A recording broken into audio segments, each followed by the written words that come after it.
Well, most of us have heard of drones. You know, that mini aircraft that can capture a bird's eye's view of pretty much anything? Well, now they're being used competitively. Check this out.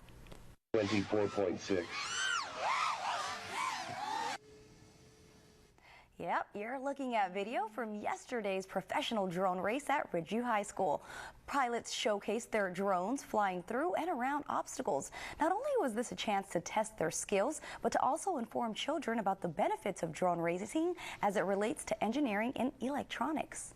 I think we can really tack towards like the STEM, so kids can learn all about electronics, they can learn about engineering, materials that we use, and how to build a drone, how to solder, all these basic skills that can really give them a good foundation for doing other things in the future, and they can have a great time at the same time.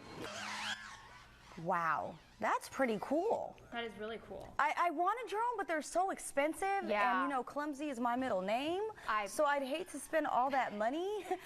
And it breaks. And it breaks. I know. Crashes, I lose it. See that happening to me. Wow. Yeah. That's incredible. But it's really cool. Yeah, our photographer Tarek was out there shooting that yesterday, and I don't think he wanted to leave. He had a great time out there. So, yeah, awesome. All right, let's take one.